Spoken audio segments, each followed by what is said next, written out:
Hello everyone and welcome to the Great British Mickey Waffle. I'm Becca and we have a very special episode today. Let's start by introducing my fellow presenters for today's waffle. So we have Ben, Claire and John. How are we all doing? Yeah, good, thanks, Becca. Yeah, good. Very well, thank you. Yeah, good day. Lovely.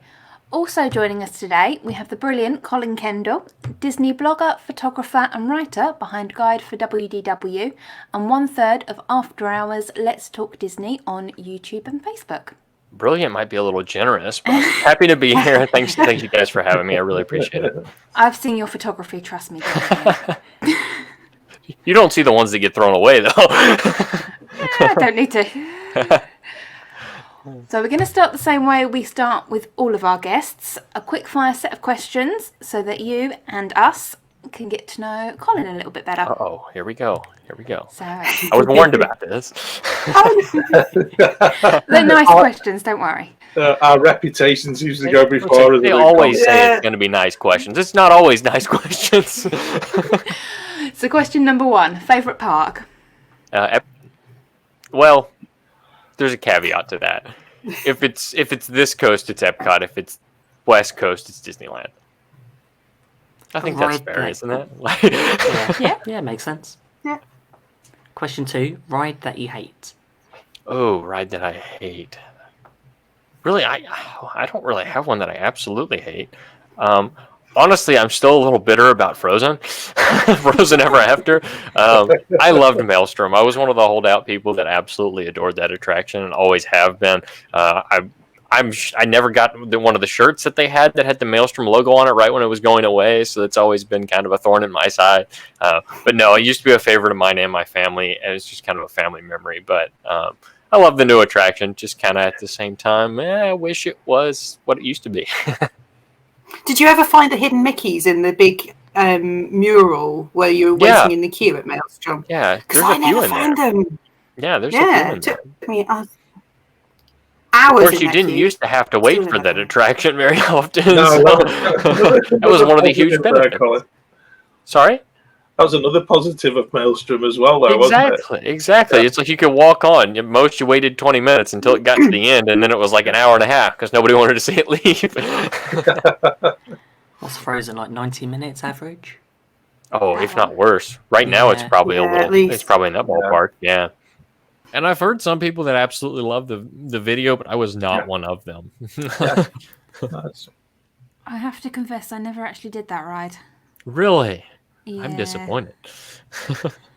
Didn't know it was there until it was going away. Yeah. Really? And then by the time we got back there, Frozen had opened. Yeah. And I think, do you know something, Becca? I think there's quite a lot of people like that who, you know, it's that whole thing within in Epcot where, and it's certainly, you know, from my point of view, Colin, it is my favourite park. But it's the deeper you go into each of the pavilions, you actually begin to find out what's actually there. And, you know, I think a lot of people just treat it as a long walk around the lake. Right, and there's so much that you can overlook accidentally, too, and just have no idea. And I think part of that's intentional from a design standpoint, because there's so many things that you can uncover. It's almost like Animal Kingdom in a way. Like, the more you explore the park, the more things you find, the more unique aspects of it that you come to appreciate, for lack of a better word. And it's unique in that. But like you said, I mean, you could walk around the World Showcase 15 times, and you still find myself today. I mean, I've been touring the parks for 20-plus years, and it comes to a point you're like, this is still something I've never seen before. When you're strolling through a pavilion or stepping back to see a particular film or anything like that, there's little details of it all that you completely overlook. It gives us a reason to come back time and time again, as if we needed another reason.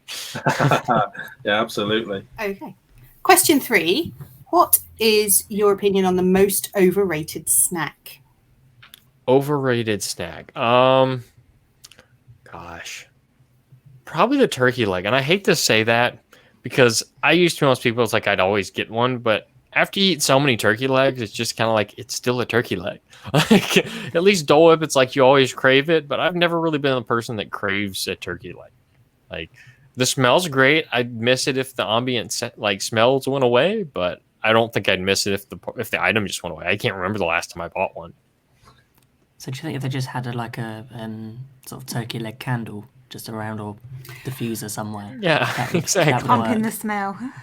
You used to be able to buy a turkey leg like air freshener, like Yeah, in the one. little packages, you can buy them. I think you can still buy them. Yeah.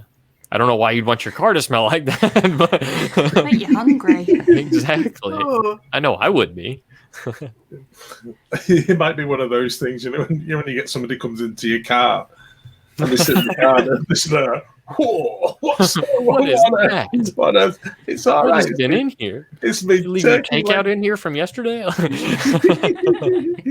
No, it's all right. It's me turkey. It's me turkey leg air freshener from my holidays. And then you get that weird look from people. It's like, why do you have a turkey leg air freshener? Then you have to explain yourself. It's just a long, rough road there. Oh, definitely. All right, here we go. Number 4. What's your favorite transportation mode at Walt Disney World? Boats, depending on which boat you're at. But I really like the boats that go back and forth from like Wilderness Lodge to Magic Kingdom, or Polynesian to Magic Kingdom. Like the smaller ones with the open air on the sides. For me, that's always been kind of the most unique way of travel at Disney, beyond a monorail. Monorail is kind of the cliche answer in my opinion, but if you ride the boats, especially at like fireworks time, of course not right now, but when they're doing fireworks stuff, it's a very, very unique experience. A little slower pace, forces you to relax a little bit. So that one's always high on my list. Good call. Okay. Question 5. Favorite table service restaurant? Table service. Okay. Table service. This is an odd one. A lot of people don't really always agree with me on this, but I love Trails End. And right now, since Trails End's not open, I'd probably go with potentially Whispering Canyon. I'm not a big fancy dining kind of person, as you can probably tell from the way that I speak. But at the same time, Trails End's always just a fun atmosphere too. You can go with family, you can hang out, you can all sit around a table, enjoy kind of a classic feeling meal, great food, kind of comfort food. Everybody can find something that they really like, which you can't always be said for some of the higher end dining places at Disney. And the price is a good value for the money, in my opinion. And it forces a lot of people, if you've not been to Fort Wilderness, go over there and explore that a little bit, because it's very, very unique, especially if you've never been before.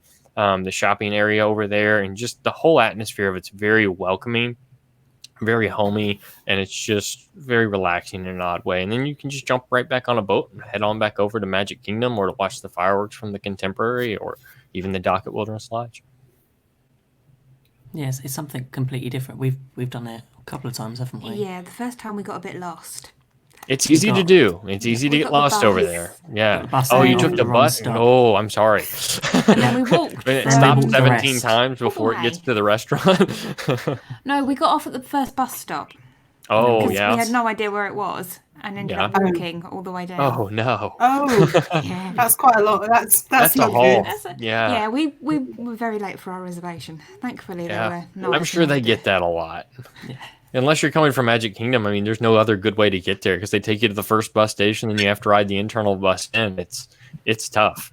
Unless you have a car, and even then, it's not perfect, because they want you to park out by the exterior bus stop. So Yeah.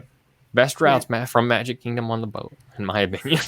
Simplifies it quite a bit. I think the second time we went from Wilderness Lodge, so we got the boat. Yeah, that's an excellent option. Yeah. And it's a short ride over, and you get to see, well, what used to be the remains of River Country. So that's always kind of a neat little add-on there, too, on the right. Okay. Question 6. A resort you haven't stayed at, but want to more than anything else on Earth. So I've spent a lot of time at resorts at Walt Disney World.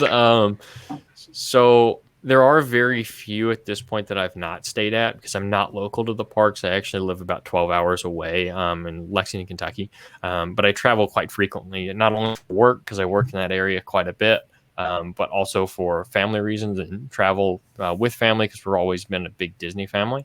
But if I had to pick one that I've not stayed in, it would probably be Polynesian. I've visited hundreds of times, but the actual room accommodations, especially in their villa rooms, like the DVC villa rooms, which were not DVC, we tend to stay in those because they have the suite rooms, and it kind of works out because we're traveling 4 or 5 adults usually. I've never been able to have the opportunity to stay there unless it was just like a me trip, like a solo trip.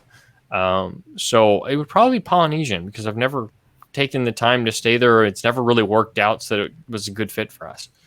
Even though the theming's incredible, the atmosphere is spectacular, one of my favorites on property. But yeah, it would have to be Polynesian. It's a lovely resort. We've stayed there. It is. Before. It's very nice. If you can do it, I love do the it. Polynesian. Yeah, it's a multi-sensory experience, really. And like we were talking about the other night on After Hours, it's like it's kind of like a portal when you step through there.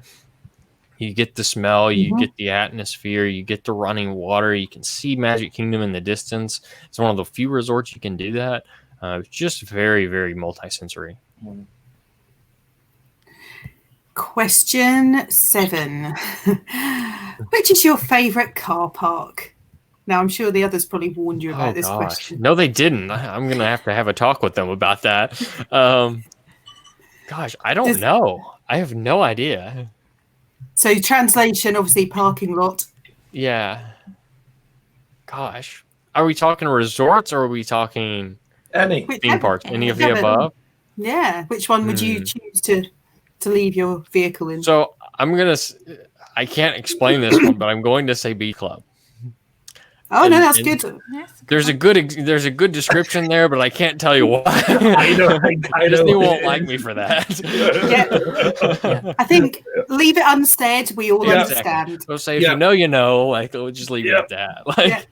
I think I've picked up in our podcast an example of that from Boardwalk as well. Yes. And Ben it's a little harder because of the restaurant options, but you know what I mean. Yeah, absolutely. Let's move swiftly on. Question 8. Typhoon Lagoon, Blizzard... Sorry. You're fine. Let's try that again.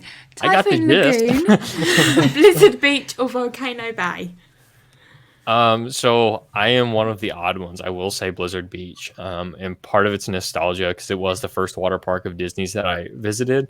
I also really prefer the layout at Blizzard Beach. It seems more logically laid out to me rather than Typhoon Lagoon's kind of all over the place. I mean, they both center around kind of a wave pool, but at the same time, Typhoon Lagoon just has a ton of weird paths and stuff, where at Blizzard Beach, you can just kind of walk up the mountain and you can get to a lot of different things, or you can go around the backside and experience some of the slides there. And maybe it's just my experiences, but it tends to be a little less crowded than the others.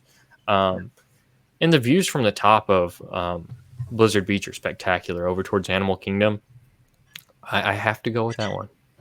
But honorable mention, Discovery Cove would be high on that list too. And that would be one of the few things in Orlando I'd tell you to do as a Disney guy, to go outside of Disney. It's well worth it. Spectacular experience if you've not done it before. It's on our bucket list. It is on our bucket list. It's wonderful. And there's a cheaper option, too. If you don't want to do the dolphin side of things, you can experience almost all of the resort without the dolphin thing. It's substantially cheaper. And it's a lovely day out, I've got to say. It is. And food's included. The sticker price is scary, but at the same time, you get 2 full meals with it and all the snacks you want all day. So, I mean, it's a pretty good value once you kind of factor everything in, but it's a high sticker price. And it's a little scary at first. Okay, question 9. Galaxy's Edge or Diagon Alley? So I've not been to Diagon Alley. I've actually not been to Universal. I've been offered tickets to it a few times through an affiliate of mine from the Official Ticket Center of Orlando. And honestly, I just didn't take them. It was kind of an affiliate ticket type opportunity. And I've never been a big Universal fan. I don't do roller coasters. You guys have seen After Hours. I'm the one who doesn't ride hardly anything unless like my top end's like Flight of Passage on that kind of stuff. So there's only so many things that intrigue me, and the Harry Potter stuff is one of the things that would intrigue me about Universal, but I don't know how else I'd fill a day. So that's always been kind of a difficult balance for me. One of these days I hope to get to Halloween Horror Nights up there, but we'll see. Hopefully next year. No. Claire's shaking her head like, no, don't do that. How can you not do roller coasters, but you want to do Halloween Horror Nights? That's like... Well, one is a physical limitation. The other one just scares the pants off of you. So we thought of doing Halloween Horror Nights just so we could like get the short queue lines. See, there you go. I wouldn't do it. Lucy wouldn't do it. No, I don't like people jumping out at me. With a chainsaw? No. Yeah. Well, I could think of worse things to happen. Going on that new Go backwards on Velocicoaster. Hagrid's. You're not Okay, meant so to. question 10. Early morning or late night park visit? So if I had to pick one or the other, it would be late nights. I'm not much of a morning person. I'm normally the person, especially on the photography side of things. I don't edit my photos all that much as far as removing things from them. I know some people do. To me, it's more trouble than it's worth. So I just stay until the brutal hours of after park closes until they kind of ease you out. Security's very nice about it, but you can stay at some parks up to 2 hours after close before they start pushing you pretty hard. Especially at Epcot with all the dining reservations and stuff. So I'm normally when Disney park hours were normal hours, it was not out of the ordinary for me to leave the park at 1:30 or 2 o'clock in the morning when they were having the really late hours. But it's kind of the nature of what I do, so it kind of comes that way by default. But with that being said, on the morning side of things, it was not out of the ordinary for me because I'm not local. I kind of try to make the most of it when I'm there. As far as opportunities, especially when the park hours were longer, I'd do an early entry day and then I'd switch parks. Then I'd go as late as they'd let me stay a lot of times. So it ended up being some 20-hour days and some 18-hour days. But hey, you stock up on pictures real quick that way. That's a good answer, that. So I guess it's a double-sided answer, but I guess it is an answer. I like that. I think it's something I'd really love to come back and revisit sort of later in the show as well. Sure. We'll we'll get through the questions first, and we can always come back. Where are we? Question 11: keep the magic or backstage detail? Ooh, probably the first one. And I don't really have a good reason for that, to be honest with you. No, that's fine. That's not a good reason. That's a good thing about all the questions. That's probably the quickest answer you get out of me. I tend to be long-winded, so that might cut some time for you. Question 12. Favorite other podcast or vlogger about Disney? All right, so I hate to fuel this fire, but it's Mongello's WDW Radio. Lou's a good friend, and at the same time, he has an excellent podcast. I got to give him credit where credit's due. He's been doing it longer than about anybody, and he's really perfected it over the years. And genuinely, he's a really good guy. Through and through, he's a good person. He's got a good heart. And once you get him to open up a little bit, he's even more so. And he's the same person you hear on the podcast in person. Happy to call him a friend, and I have to support that. He's excellent at what he does. Yeah, we're a huge fan of Lou. Yeah, Lou's a good guy. Yeah. Through and through. He's the reason I do what I do, legitimately. He's the one who got me started, so I got to give him credit. I think as well. I think for our listeners too, I think it'd be worth pointing out that we found that rather amusing, simply because Colin, on the latest After Hours, was poking fun at Carlos for his response to that particular question as well. So yeah, I won't. No spoilers allowed. But people can go back and actually listen to our previous shows, but also catch up on the After Hours as well. So there you go. There's a conversation that you'll want to overhear. We're just looking for reasons to give Carlos and Jason a hard time in general, so you got to expect it. Absolutely. Yes. We're easy targets. Like, oh yeah. Some people I'm sure I'll hear about it later today or whenever this airs. Some people are too easy to wind up. Exactly. If they didn't make it so easy, it wouldn't be so fun. Okay, our final question is on-site or off-site? On-site every time. I've done both, and I am a Hilton Honors member, so I will give Hilton credit where credit's due. They have some excellent properties in the area, and if I do have points, I will stay in them just to cut costs. I mean, when you travel quite frequently, this isn't what I do for a living. It's just kind of a secondary thing. So to cut costs, be a reasonable person as far as actually managing how many times that I go to the park each year. Free stays are a huge part of that. I got to give Hilton credit. They have a great loyalty program. I'm not affiliated with Hilton for the record, but they've always treated us well, especially at DoubleTree at Disney Springs. Some great people there. Some that don't know me personally, but you kind of start to recognize some familiar faces after you've been there a few times. But they've got a great crew there. But on property is always different. I always have an article about this on my site because I get this question a lot because of the nature of what I do. I'm in the Disney planning space, so it's a very frequent question, especially for friends and among friends that are asking me, like, planning their first Disney vacation. Is it worth the extra cost to stay on property? Well, my answer is always yes, because typically the cost isn't that much different unless you just have a free stay. Because, I mean, you can stay in a lesser hotel, but if you want equal for equal hotel experience on property versus off, you're going to pay about the same amount of money once you factor in all the fees and your transportation costs from the airport and so many different things. You might as well just stay on property if you can. So I'm always an on-property proponent, and you get that Disney bubble feel. And I know that's kind of a cliche answer, but at the same time, it makes sense. Once Disney takes over and does all your transportation and things, there's less things to worry about. And I have a decent relationship with the company, but they don't sponsor me in any way. They don't sponsor anybody in any way. But so those are both fair answers, unbiased to an extent. But yeah, I'm always going to be an on-property guy. Great. That's a really good answer. That, and I think it's certainly for our listeners as well. I think it's something that we're going to cover in upcoming months too, and I think it's interesting hearing it from an American perspective as opposed to a British perspective as well. And I think the more we sort of widen that sort of debate and the discussion, I think it's interesting just to adds that a bit more detail as well, doesn't it? Right, and it's different for you all traveling for a substantial margin. Obviously, everything's going to be more expensive just because of the nature of the distance of the travel and things like that.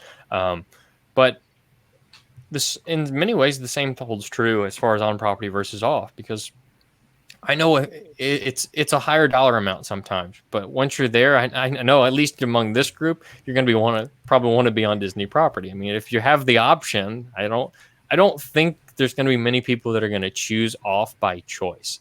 You know what I mean? Like, normally it's people that are looking for a very deep discounted deal. I'm one of them more often than not if I'm staying off property. But if you have the option, stay on property. Is kind of my always go-to answer. I've been asked that a lot. We started off-site our first 2 trips, and then we stayed and it kind of spoils you. Once you've stayed off property, like if you've not stayed on property, sure, stay off property. You won't notice much of a difference. But once you start staying on property and you kind of, the comfort factor gets there and the home feel gets there and the transportation stuff just gets so much easier, it spoils you for trying to go back to off property. It was the transportation, because off-site we'd used like the shuttles, which wasn't very. It's not a great convenient. experience. Yeah, never is. Yeah, I've been and then there. we stayed at All-Star, and that was like our first experience. It's like, oh, there's Disney buses just every 5, they just 10, show 15 up. minutes. It's like, and you don't have to look at a calendar. You don't have to watch and see when they're going to show up. And it's great that they offer those services at off-property resorts, especially if it gets more people there. And it makes it more convenient for them. But I mean, when I was staying off property, I was always using Uber for the most part. But now it's hard to find an Uber in Orlando with the situations that are going on, the health scares and things like that. All of them have switched to Uber Eats or Grubhub or things like that as far as delivering food, so they don't have to carry passengers. It's a similar cost structure. So it's hard. It's much harder to find an Uber or Lyft than it used to be at Walt Disney World. And I found that out the hard way recently. Oh no! Yeah, and that's another really great thing for us to pick up on as well, because I know past couple of trips we've been there, and we've used Lyft and we've used Uber as a a really easy way into the park, and it's a good supplement. And actually done the price comparison for a day's parking. It surprises you, doesn't it? Going from a villa, and then it's there's not a lot of money in it, and I think for a lot of British people that was Uber adds up fast, especially if you're not used to it or you don't have like the affiliate codes or stuff like that somebody has gifted you the $5, you have like your first ride credits and stuff like that. It makes it difficult sometimes as far as making ends meet and making the cost factor what it should be as far as discounted. Yeah, absolutely. No, that's great. So now, due to a slight disagreement between us wafflers, we've recently added a bonus question to our original set of questions. Uh-oh. So that's not always a good thing. Festival of the Lion King or Finding Nemo the musical? Oh, Festival of the Lion King. That's not even a question for me. I'm sorry. And it's funny because Festival of the Lion King has always been one of my favorite shows. I was a little disappointed when they actually moved the theater, but now it's like identical to what it used to be, so I'm fine with that. I've never been a huge fan of the Finding Nemo show. I love the movies, and I've actually been the gentleman who actually sings. Well, I don't know if he's still the same one who does it currently, but he's Crush in the Go With The Flow song. I had a series of pictures that I took from that show, and somehow he picked up on one of them. So I got to talk to him and kind of briefly have a conversation with him. So that was kind of a cool connection. But still, even with that, they're great folks that help work that show. But Festival of the Lion King is always top of my list. And that is why you are my favourite presenter on After Hours, Colin. Wait, did they go with Finding Nemo? Yeah. Really? Remind me to have a conversation with Jason about that later today. Yeah, and Colin, that's why you're now off. You've been doing so well there, mate. I'm going to say that's it. Just fell a couple ranks. Remember the first time we discussed this, and it was an even split between all 8 of us. Really? Yeah. Wow. It's very contentious. There's all sorts of rigging of polls online and things happening. But I mean, it's a fair question, because at the same time, it kind of points to that thing is that we all go to Disney for something different. We all go for a different experience, a unique experience. And oftentimes those things don't always overlap with the people we travel with or the people we choose to be around. And there's nothing wrong with that. I mean, people travel differently. People enjoy things differently. And it makes Disney one of the greatest things about what it is. There's so much variety there. Yeah, 100% of that. Just imagine the queue line for like Festival of Lion King if all of us wanted to go to that show. At least then, all day. At least then it's split between the two. 4 or 5 hours at a time. It'd be like Flight of Passage when it opened all over again. Definitely need the fast pass. Yeah. Oh, for sure. So, as we mentioned earlier, you're part of the After Hours Let's Talk Disney show on YouTube. We've had both Jason and Carlos on before, but we wanted to know, what's it like working with them both? Oh, no, I got to tread carefully here. My gut instinct is to give them a hard time, but I've got to give them credit where credit's due. They're both incredible guys. They're friends that I have used for a lot of other things beyond just a show recently. And over the last year, and they've been some of the best friends that I've had in a very long time, to be completely straight up and honest. They make doing the show fun. It's not a chore. It's really something that we enjoy doing each week and that we're blessed to be able to do. It's like a family. Every week it grows a little bit, and that's why we always encourage people to share it and join us if you can. Communicate it out to some of your friends, because really our goal is just to make it a good community. We don't have any other goals with it. We don't sell anything. We don't do things like that. We do on our own stuff, but this is just something that's fun for us. And it's rare that you can find 2 people in a Disney space that are as genuine as they are, that are going to tell you up front that, hey, it's going to be this way.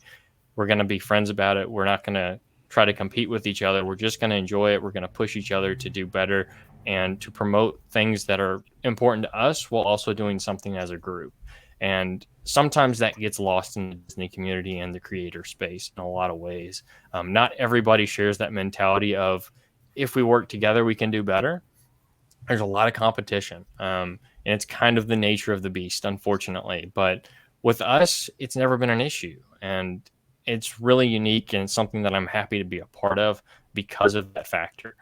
It does feel like a family atmosphere. I mean, Jason's family and Carlos's family are basically like family to me, and we all treat each other's family that way. I mean, me and Jason spent a day together in the parks with my family, and it was just like, hey, it's just another friend that joins us. And you can't say that about many people in life that you cross paths with, and it's really something fun. And if you are considering watching the show, it's every Thursday night, 9 p.m. Do it every week, and we don't plan on stopping anytime soon. Hopefully the community continues to grow. So it is a huge part of all of our lives, and I think we'd all agree on that. They are frustrating at times, so I will give them that. I always think of the three of you like the three amigos. So yeah, I haven't quite worked You get out that a lot. who's Lucky Day, who's Dusty Bottoms. I'm not sure, but that's kind of where my brain goes with the three of you. And it's funny because like people laugh when we're in the parks and stuff together. But when you get three people with no filter together doing live shows, there's no telling what's going to happen there. And that's the filtered version. It's the scary thing. That's what you see.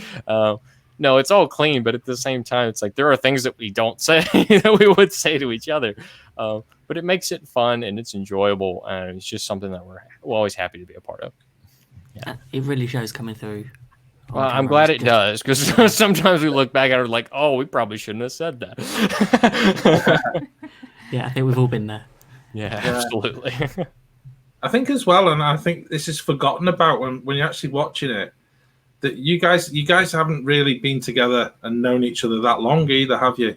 No. So again, they're gonna crush me for mentioning Lou's name again. But so we all met. So I met Jason before I met Carlos. I met Jason at an event that Lou held in Orlando for like entrepreneurship and developing websites and developing your thing that you want to be that you're passionate about and developing into a business that you love.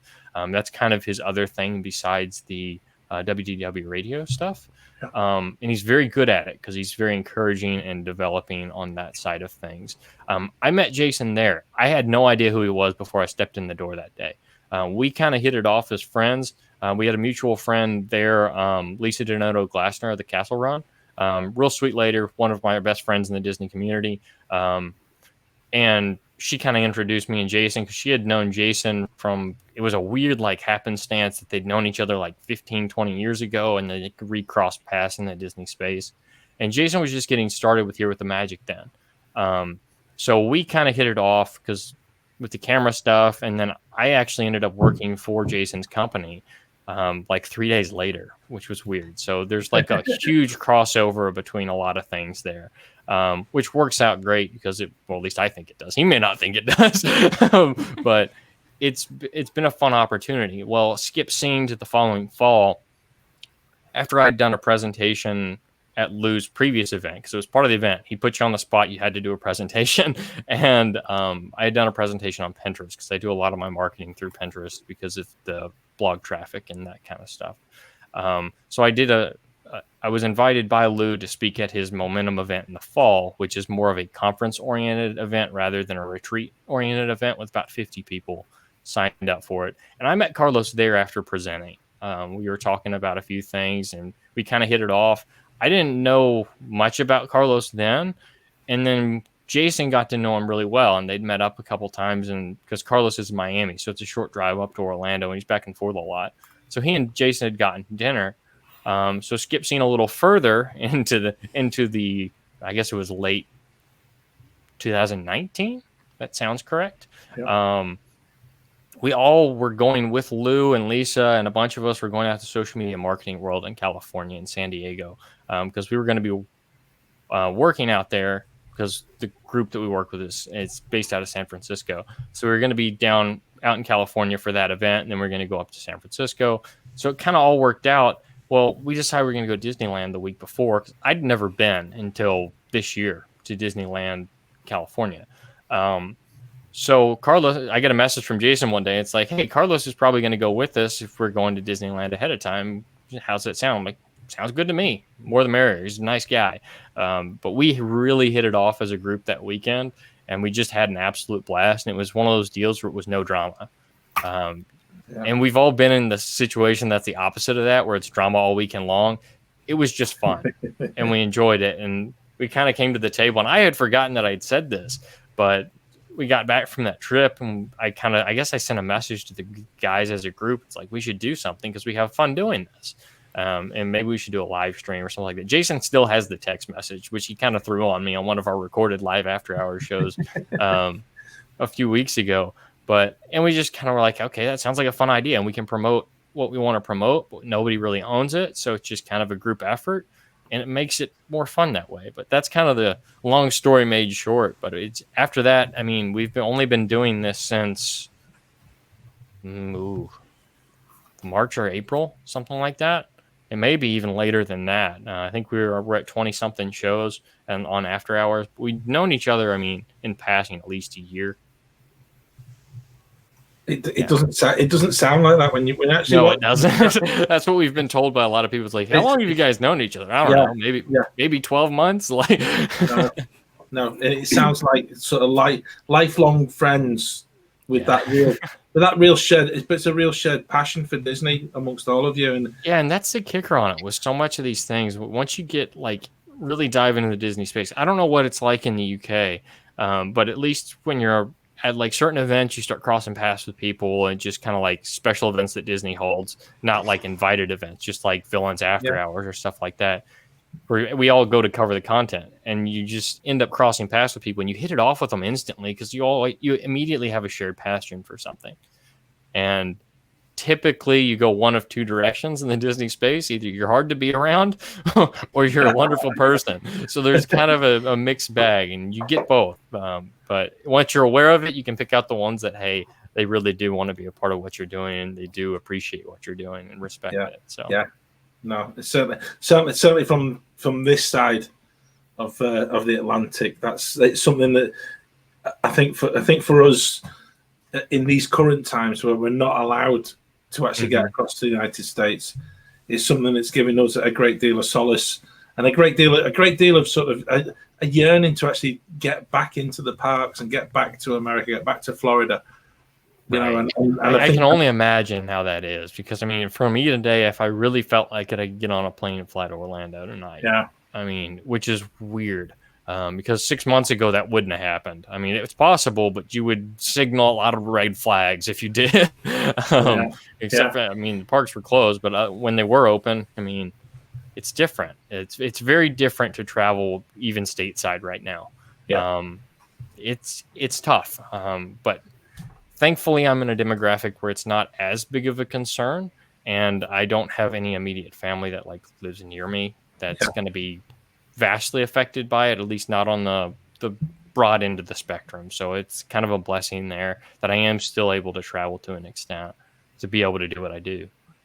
I think what's difficult for a lot of us in the UK is that we don't know when the travel ban's going to be lifted. So it's always the fear of the unknown. It's when is this going to change?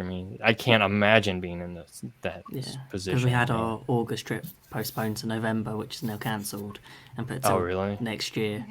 We'll get But we'll get it, hopefully third time lucky. But in the meantime, we will live vicariously through everybody else. Hopefully we can get some good videos and stuff. At least make it feel like you're there. Oh, yes. And it needs to get one of the VR headsets. Yeah, there you go. Oculus Quest 2 just came out, I believe. Yeah, that's the answer. It helps. It helps a lot. Yeah. Can I ask you a question as well? Because actually, I think the After Hours crew have been they've been quite highly plugged by us as a podcast. But you actually started out in a completely different format, and this fascinates me because I'm a writer, I'm a photographer, and the whole bit about Guide for WDW and starting off as a website and a blog and moving on from there. Mm-hmm. It seems in this current climate, everyone seems to go to YouTube and just pile content on YouTube and see what happens. But you went a different route, And it was almost an odd route, really. And I didn't think it would ever become anything, to be quite honest with you. I'm still not convinced it has become anything, but we'll see going forward. Kind of grows a little bit every year, but. Originally, I started out kind of my journey in the Disney space. I wrote a very small book called The Adventurer's Guide to Walt Disney World, which was this very basic guidebook, intentionally so that if anybody who picked it up could kind of flip through it, find out what you needed to find out, and just kind of move on. Because I had found that a lot of guidebooks were kind of word vomit for somebody that's not been to Disney World before. It's just really intimidating. So I wanted something simple. Honestly, I fought with a variety of different publishers, and I got a lot of kickback. As with anything, if you're in the writing space, you realize it's not easy to get anything published, especially in this day and age. So I fought with it for quite some time and decided I was just going to publish it myself. Used it through an actual previous, I don't even know if it still exists. Amazon had an option where you can independently publish on their platform. Yeah. So I went through that, and with Lou's help, he kind of said, he came to me one day because I had sent him an email when I was frustrated about some of these like publishers. Like, this is really annoying. Like, one, you get it kicked back to you a bunch of times, and it's like he sent me something that I'll always remember, and I've told him this before, and it makes him cry every time. But he sent me a message. It was basically, if you believe in it, keep trying it, or find another way to make it happen, because you never know what it'll lead to. Even if people don't buy it in hordes, at the same time, you're going to do something that's going to push you into doing something else. And I didn't necessarily believe him, but it was what I needed to hear in that moment. And it really pushed me to keep going. Because, I mean, honestly, I was a sophomore in college.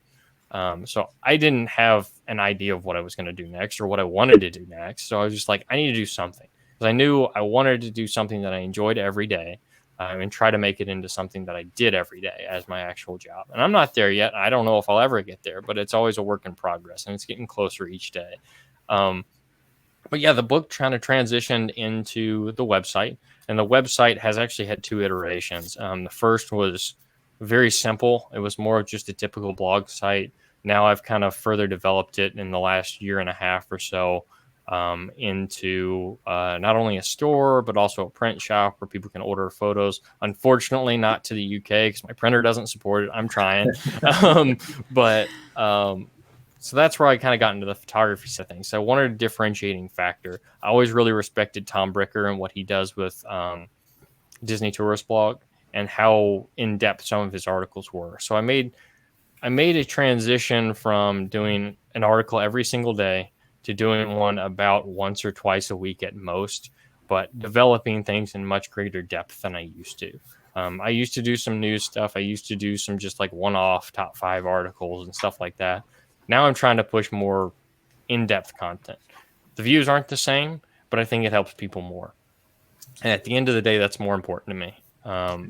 And it shows at times like this that it's like it's not about any number on the piece of paper. It's just what resonates with people and what people need to hear and what people need in their lives. And for me, that's more important at the end of the day. So that's kind of where I am now. I don't push a lot of stuff on my site beyond the store recently, because that was a new thing for me. I'm getting into video a bit more. Obviously, with after hours, that's a thing for us now too. But I don't write as much as I used to be honest. This year's been an odd one for me because it is not even on the Disney side, but on the personal side of things too. So it's just been kind of shelved on the writing, but I'm enjoying video more than I ever have. I'm getting more comfortable with it than I ever have. And I think the community is starting to grow as a result of it. And to me, the community is more important than any page views. Disney may not agree, but I don't really care. It's just something fun. And I think it's going to work out better over time that way. Yeah, can I just push something back at you, because actually I think your website and your blog, it actually at this moment in time, you know, I told you I'd done my homework for the show, but the most beautiful bit of writing, and I know I hate people reading my words back at me. Oh, it's fine. But do forgive me, because I think this is something that I think it really epitomizes everything that we are as a show, and everybody who listens to us. I hope it resonates with them. But this is from your web, your most recent blog. It's easy to forget why we walk down Main Street time and time again.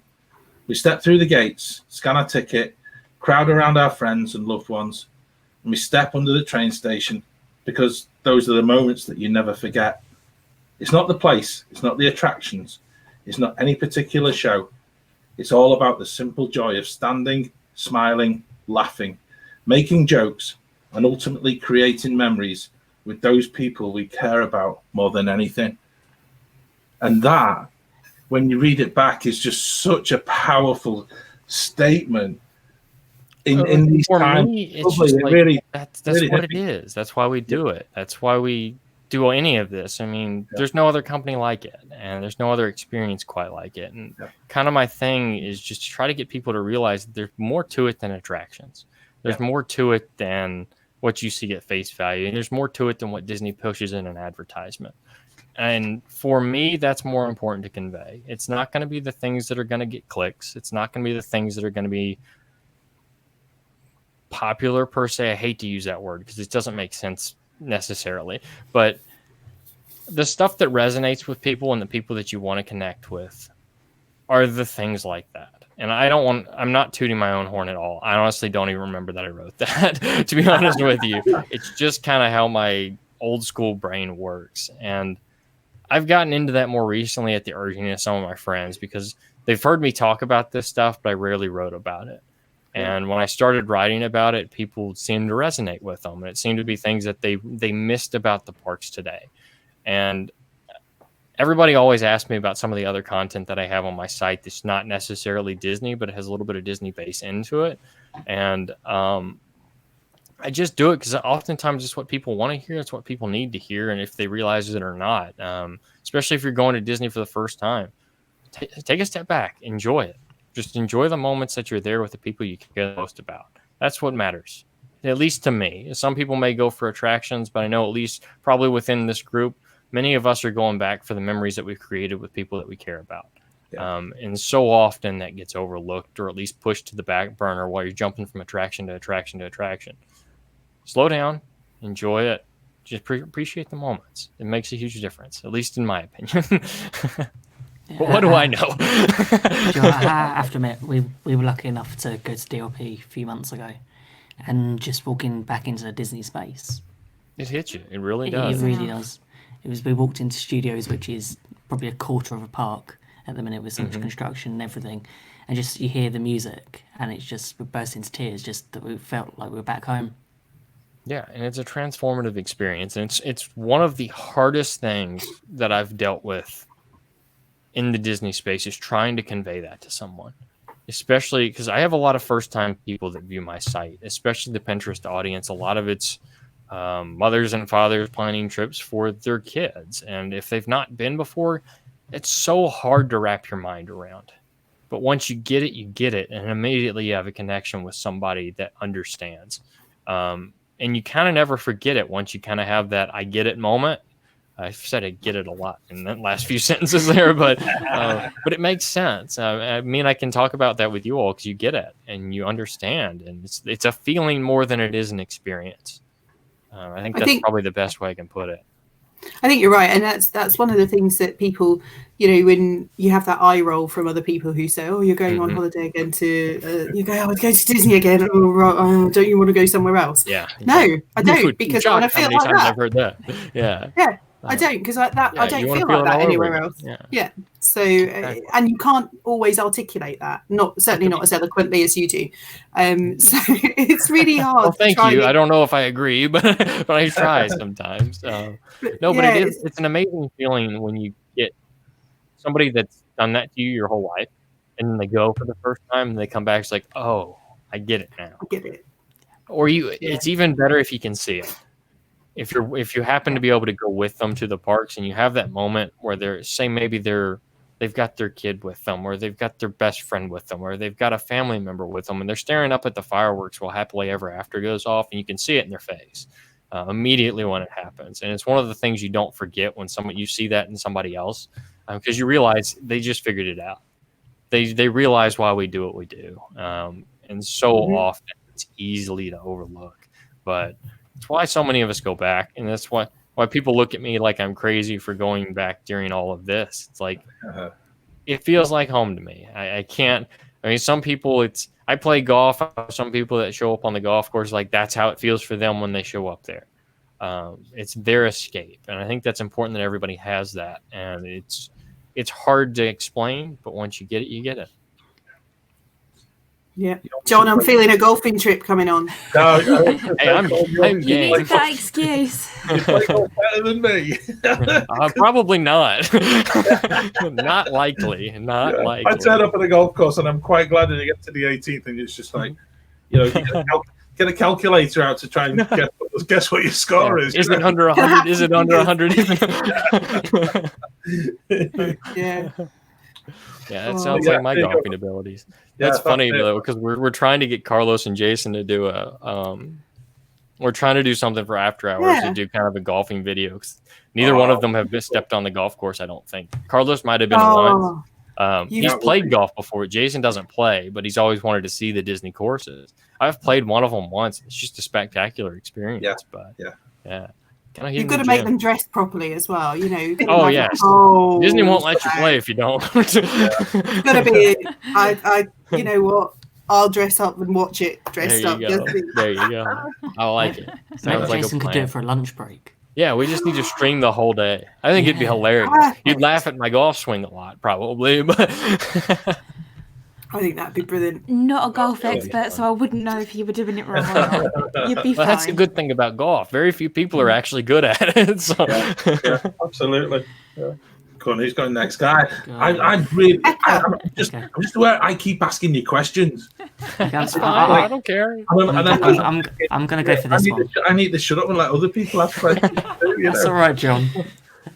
After 18 months, I think we would sort of. I know, but it fascinates me because there is a real link here, and I said about the writing art, but I would also I do want to ask you about your photography because photography in itself is. I think you mentioned it in the Carousel of Questions, and this is the bit that really gets me, is the fact that you don't edit your pictures. You actually, what you see is what you get. You might take. That's what I try. I mean, sometimes I'll do some adventures edits just for the fun of it. Yeah. But I don't do any aggressive Photoshop editing. Everything I do is in Lightroom. If you know Lightroom platform, it doesn't allow for that. It's basically color correction, HDR layering, that kind of stuff to kind of replicate what you see in person or your vision of what it should look like in person. Yeah. And that's about as far as I go for most of my edits.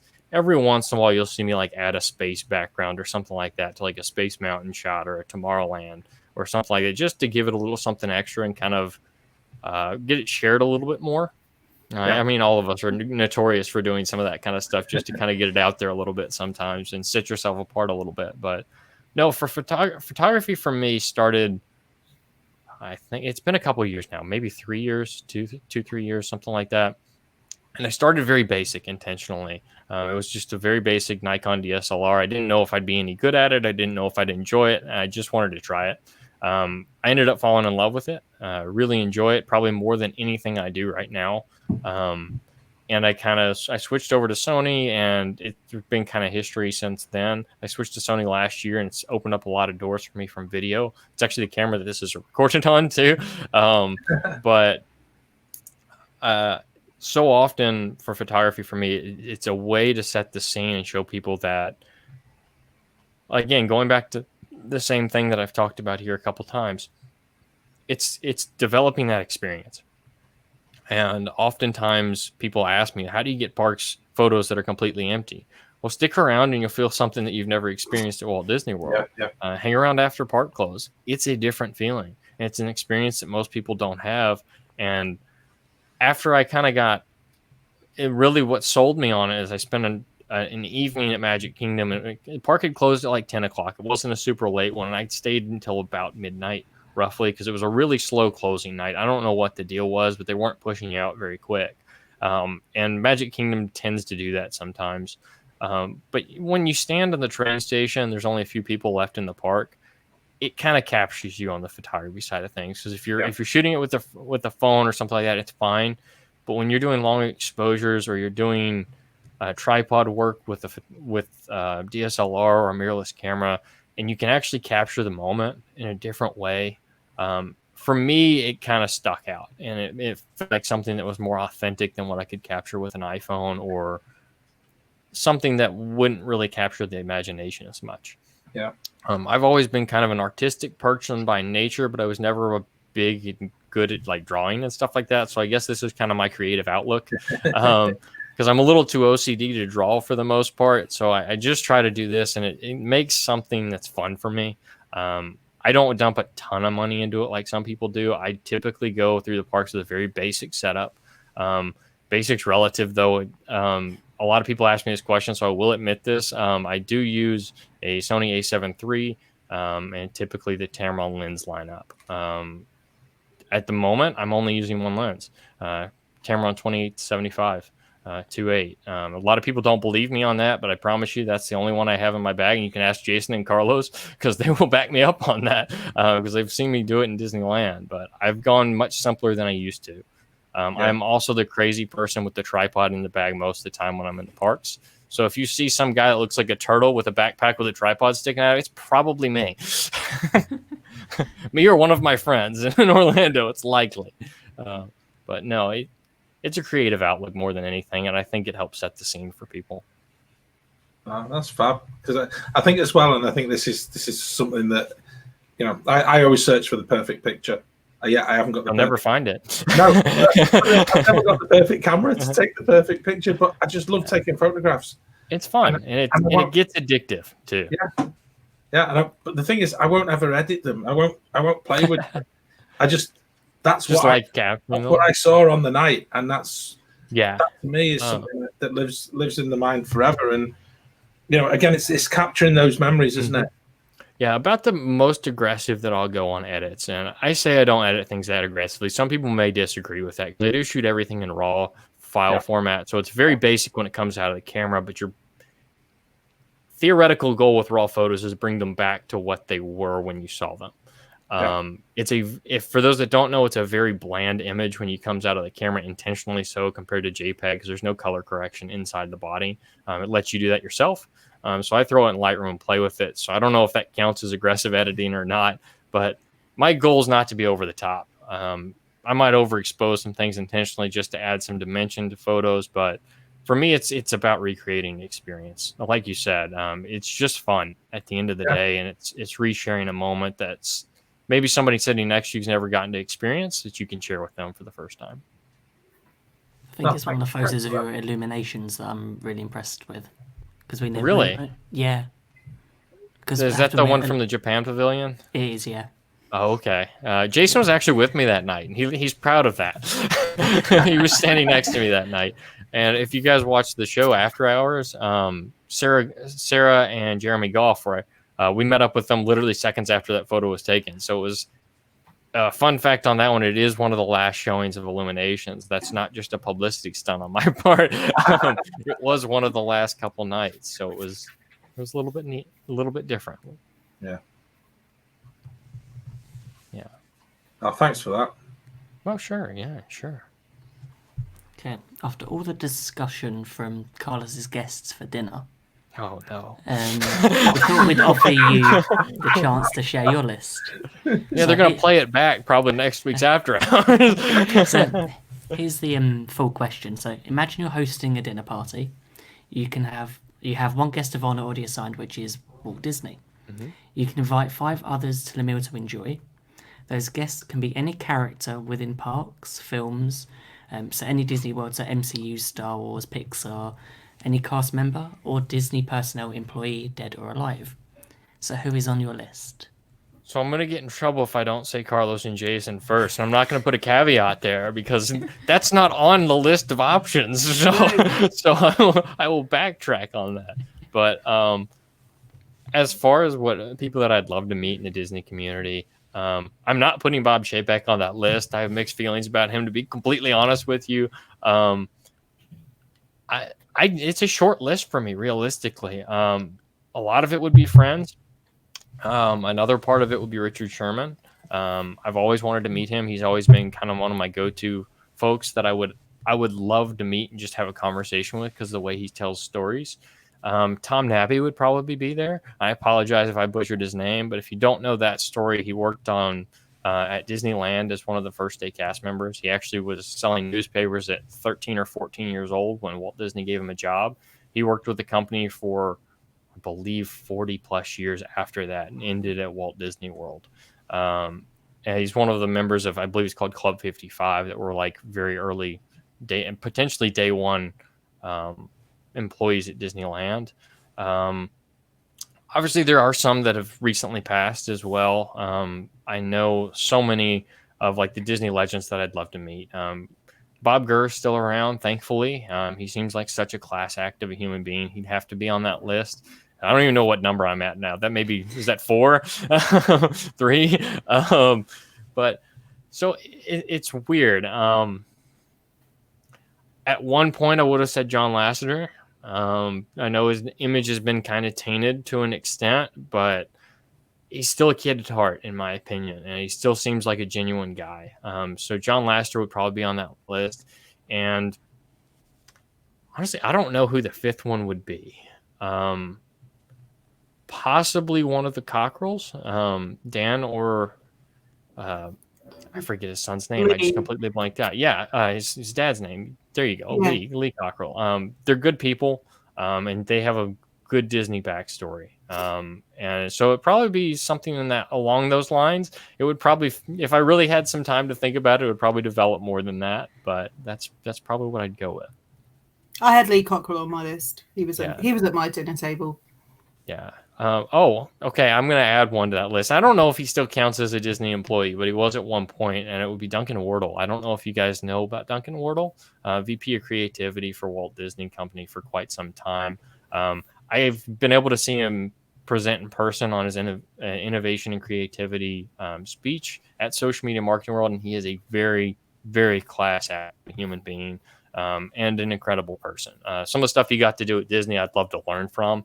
Especially from the marketing side of things, because that's what I do on a day-to-day basis. Just picking his brain and seeing the way he thinks through things is just incredible to me.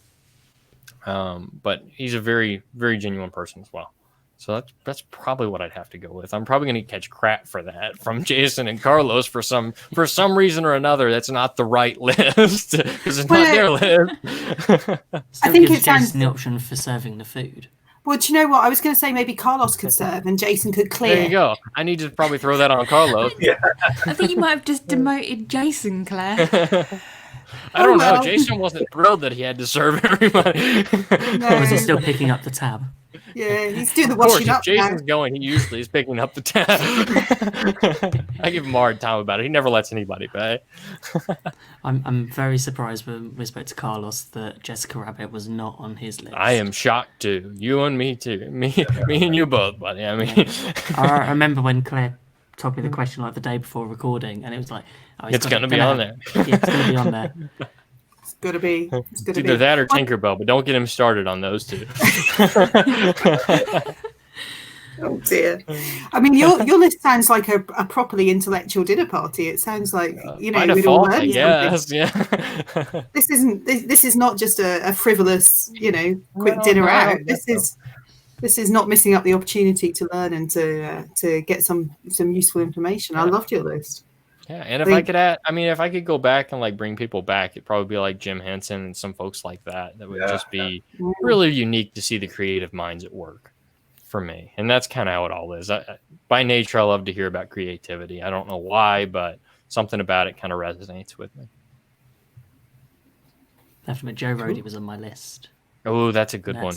That's a good one. I've never gotten to meet him. I've been in the park with him at the same time, and I've never been able to actually meet up with him. It seems like every time it's like ships passing in the night, and somehow I can't get a moment to like say hello or have him sign something or something. But we missed it a couple of years ago. I think it was it the year of the 20th Animal Kingdom? Do you remember the 20th anniversary of Animal Kingdom? 2018. Yeah, there was a event where it was Dine with Imagineer, and yeah, I remember that. Yeah, we were there like a month later. Something was happening. So it was like, no. Yeah. It's always the way. He seems like such a creative individual, and obviously just from what he does, but he's incredibly smart too. Just absolutely mind blowing. Some of the things that he's been able to develop and see over the years. And if I could have his travel lifestyle, I'd probably do it in a heartbeat. Not right now, but like in the past or in the future, it would be spectacular to be able to visit some of the incredible places he's been.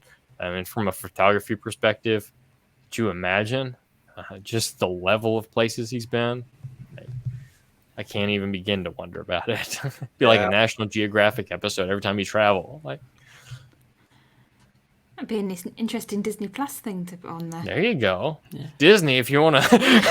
Disney, if you're listening. If you need somebody that's going to volunteer for that. Well, I think we'd all happily do that. Yeah. Following in the steps of Joe. Yeah, exactly. That's it. Yeah, we've got the title and everything. We're sorted. Exactly. We've got this out. Just sign us up. Yeah.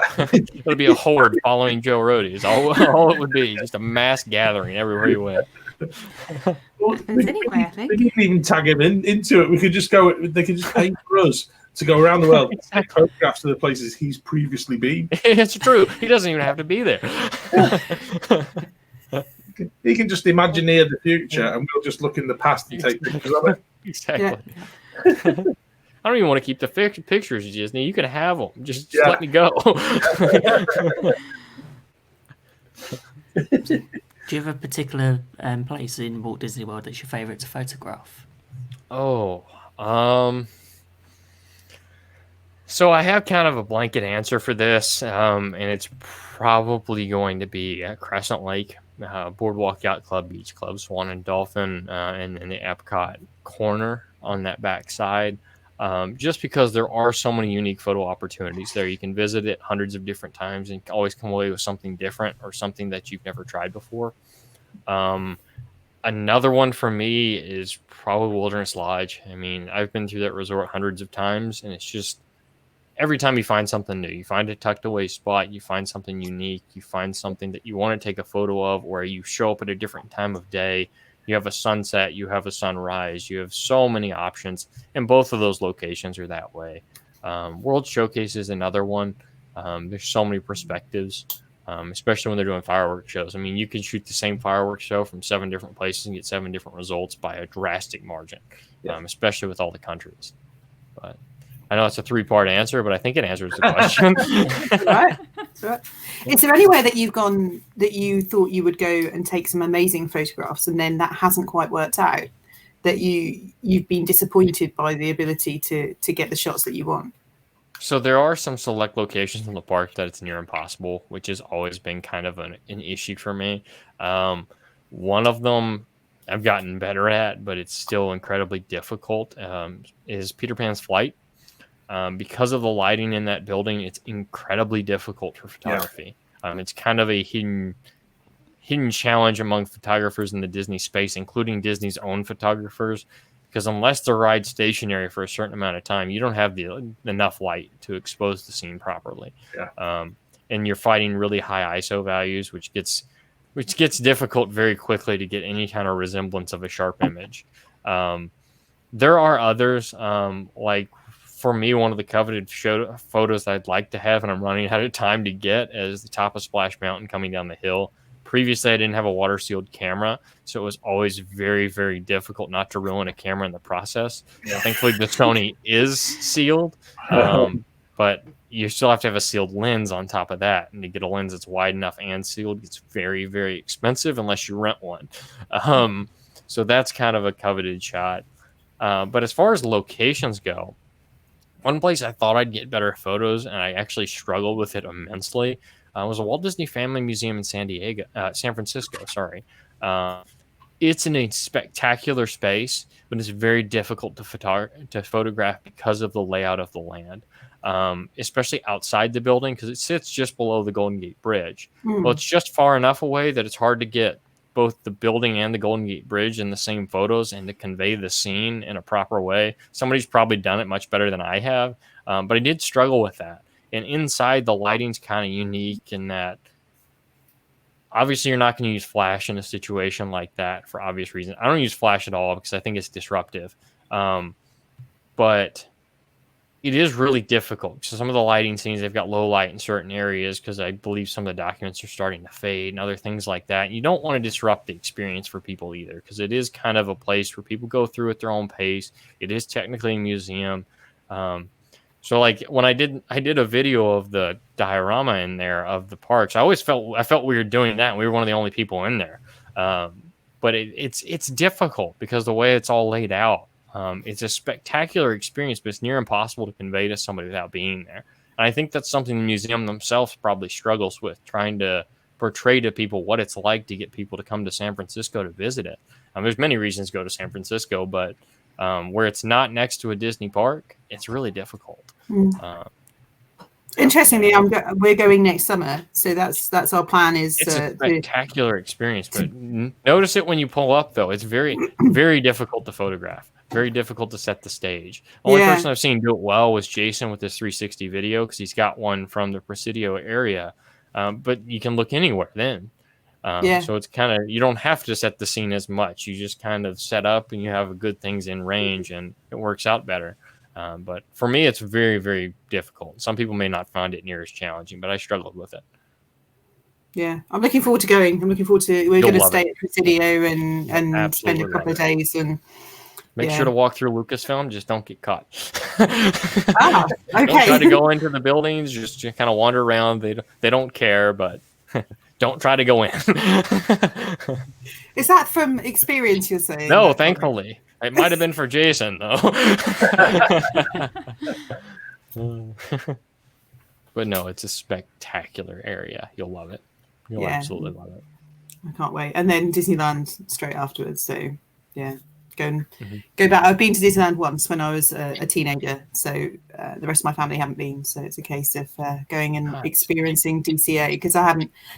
Disney California Adventure wasn't there when I went previously. So I'm really looking forward to it. And I think I've had some good advice about things to see and things to do. I'm looking forward to it. Hopefully, if we're allowed to travel. Especially if you're used to world. Yeah. Our plan B, if we're not allowed to go to California or Hawaii, is to go to Orlando for 3 weeks. So there you go. We might cross paths then. I'm normally there every 3 weeks. That's kind of how it seems to work out sometimes. Just got to make 2021 a lot better than 2020. There you go. It won't be hard. That won't be hard to do, though. I don't know. Depends how long this COVID sticks around. That's true. All going well, we'll be there twice next year. Hopefully. To make up for this year. Keep the faith. Keep the faith. That's what we need. We need that positivity to just see us totally through into 2021 and then to actually see us all back and being able to get across to the United States. And it will be different for a period of time, but I've got to say, I think I've said this to loads of people. It's just I am so in awe of anybody at the moment who's actually able to get into a Disney park. Yeah, and it's hard to convey because in reality, it is a different experience. I'm not going to lie to people about that. It's still a magical experience, though. And that's the question I keep getting asked. It's like, you've been once, you're going to go twice, you're going to go probably a third time here soon. Everybody asks, is it the same experience? Well, the honest answer is no, it's not. It's not going to be. I mean, step out your doorstep. It's not the same experience anywhere. But it's still a lovely experience. It's a spectacular experience, and it's different. In many ways, it's a good experience to have because you can look back on it and you remember it for something different than what it was and the experience that you had that was kind of an escape from what you had to deal with every day. And I think that's important. I think it's something that people overlook. For me personally, obviously, I'm not going to encourage anybody to go if you have family or things that are going to be disruptive when you return. If you have the ability to go and it's safe for you to go, or it's potentially safe for you to go and you feel comfortable with it, I highly recommend it. Obviously for you all, it's not a huge choice. I mean, you don't really have that option, but when you get back, and you will get back, it'll be that much better. It'll be that much more of a positive experience, and you'll want to be there that much more. And that's how it was for me when I went back in August. I mean, I was going once a week for every month of almost last year.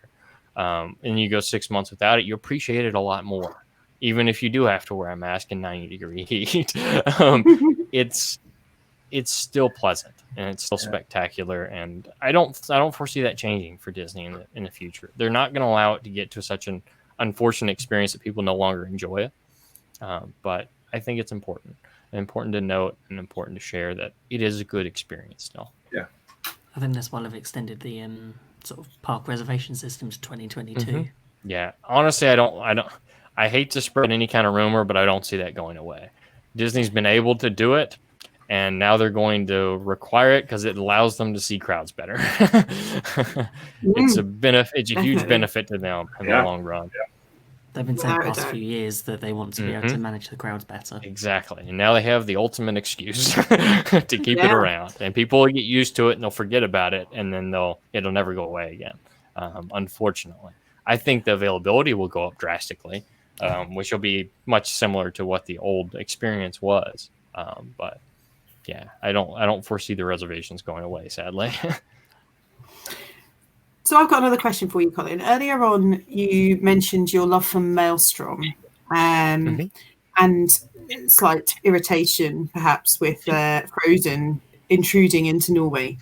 What's your view on other IPs that are disappearing into Epcot and various? You know, I think the one that we all laugh about is Beauty and the Beast sing along. But other than that, you know, don't get Jason started on that.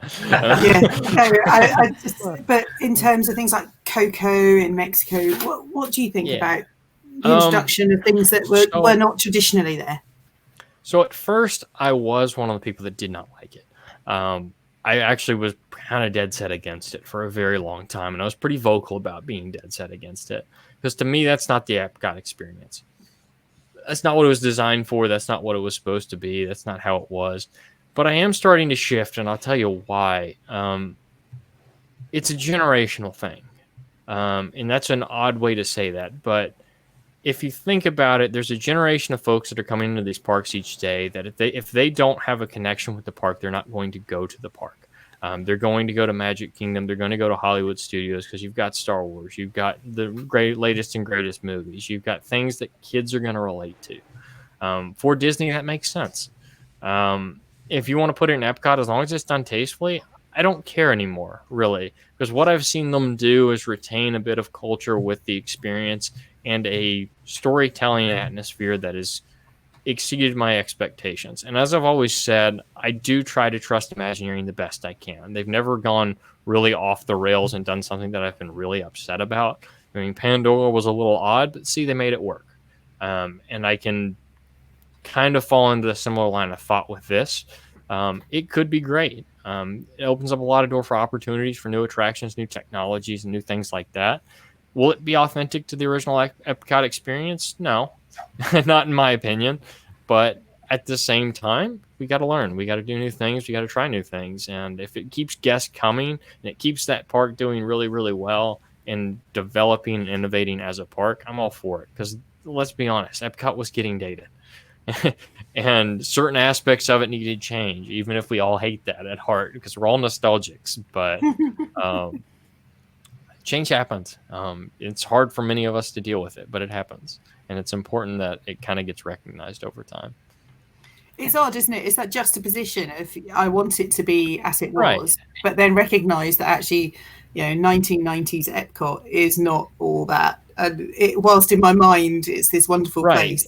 It's this spectacular thing that we all remember, at least for me, of my childhood. And it's like, I remember like certain things about the experience that I'd love to experience today. But then when you really, really think about it, you enjoyed it for different reasons than what you would today. You'd enjoy it for nostalgic reasons today. You enjoyed it then because it was cool and it was unique and it was fun. And so much of that, I think, gets lost in people's minds of nostalgia, including myself. I don't take myself out of that at all, because I'm probably the biggest offender of nostalgia. But again, I would add myself in there as well, Colin. Yeah, it's different. There's things that, I mean, we remember it for a different reason. And if we take a moment to realize why we remember it, oftentimes it goes back to what I always tend to say. It's about the memories and the people you spent the time with, and those things that you may no longer be able to do. You can create new memories, and I think that's important to recognize. Yeah, and I think as well, I think for a lot of us, it's change can be good. Mm-hmm. And we're all hesitant to it by nature, but it can be very, very good. Yeah, and equally, you know, I think we've all seen change for change's sake in some parts of Disney, and it's frustrated an awful lot of us because you're actually looking at it and you're thinking, actually, you've not done the job that you actually really set out to do there, and I'm really fearful. I'm you know, as an Epcot fan, I'm really fearful within the cost cutting that is bound to happen. You know, due to all the plans that were announced at D23, and they were very elaborate to begin with. Absolutely incredible. You know, and you look back. We're only looking back just over a year, and yet you're now thinking that it's going to look vastly different than the concept art they put out. That's for sure. And when Disney don't do it properly, I think we as great sort of lovers of the parks, we look at it and think, oh, you know, if you'd only just maybe just spent that little bit more, it would have been a bit better. You know, So, what do you think Epcot will end up looking like? That's a really good question because I know it's weird to me. So they have cut a lot of things and they've done it quietly. Especially even if you go into the Epcot experience, it's not the same video that you saw 6-8 months ago, and they've cut pieces of it out intentionally because they're not going to happen anymore. My biggest disappointment is that they're not going to do anything in the United Kingdom Pavilion. Which I know you guys are probably disappointed about it too. I love the Mary Poppins idea that they had there of integrating that there because it forces people to the back of that pavilion because it is a really neat pavilion in the back of it. And a lot of people just walk right past it, or they go to the restaurants, or they go to the stores, and they don't explore that in the back where they would be forced to at that point. That is kind of disappointing to me, and it looks like the double tiered building, the 3-tiered building that was supposed to be like over where Club Cool used to be. I bet that's not going to happen. I don't know if it's been officially announced that way, but I don't think it's going to happen. I had hesitancies about it when it first started because of a capacity standpoint that wasn't going to work out that well. I think it was a great idea in theory, but rooftop, you're going to have to cap that, and now you're going to have to cap it even more. So I don't know how beneficial it'll be for them, but maybe they'll surprise us and they'll do it anyway. But I do think it will be, not to go down a rabbit hole, but I think it will be kind of reminiscent of how the original plans for Epcot were and then what happened to Epcot. Well, this is going to be the original concept plan for the redo of Epcot, and we're going to get a variation of it. Almost by necessity at this point. I mean, nobody could have predicted what happened to happen and how it would play out. So I think it'll be scaled down. I think it still will be a good upgrade for Epcot. It can't fail to be, can it? Right. I think they will catch a lot of heat if it does. But like I said before, you almost have to trust Imagineering on some of the stuff because they don't want to put out a product that people are going to give them a hard time about consistently because they know what they're dealing with Epcot fans. And the nostalgia is strong with Epcot, and they can't let that go. I mean, they've put it in their media stuff that they're going to stay true to the heart of the original intentions for the park. So let's see what they do. They've got to do something. They're pushed into a box. I'm very much looking forward to Guardians, seeing how that integrates, because I think that's going to attract a lot of people. Right. Yes. I'm still waiting on Ratatouille to reopen. To open, at least, for that matter. Because it's bound to be about ready. It must be. It must be ready. It was only about a month or two. I mean, I remember visiting in January or February of earlier this year, and it looked like it was ready to go then, at least on the outside. It's like, there's no way it's not done. They're pushing for time here. All the signage is up, isn't it? And all the queue And if lines you ride the Skyliner, you can see basically right over top of it. It's like, this is pretty much as close to done as it's going to be done. You need some finishing touches, and that's about it. But, hey, maybe there's more inside the building that we don't realize, but who knows? Maybe a year ago they would have soft opened it already. Right, exactly. But now with maybe COVID do you know what? and Thanksgiving weekend. I reckon they'll wait Thanksgiving weekend. They'll open it. I hope, because I'll be there that weekend. I didn't know that. Yeah, they're we'll going to be open it for Colin. Okay, Colin, we need a live update. Right from the Skyliner, that'd be great. In the queue. I wish. Let's hope so. I honestly don't think we'll see it this year, and we might, but I don't think we will. No, I think we'll be pandemic and we'll be lucky if we see a fireworks show at Epcot this year, even with the testing that's currently going on. If so, I better be first of next year. As much as I hate to say that, because they've postponed the restaurant too, the Space Restaurant. It's been postponed, I believe, officially now again, and that was supposed to open last Christmas. So we'll see. We'll see how it works out, but I don't see Disney doing any media events or press events where they have to bring people in large numbers anytime soon. I don't think they'll open anything without doing so. I think they're going to want to wait until capacity reaches at least 50%. They're going to want to use it to push numbers, and if they can't push numbers and load the park by opening that up to generate revenue out of it, I don't think they're going to open it because they don't need to.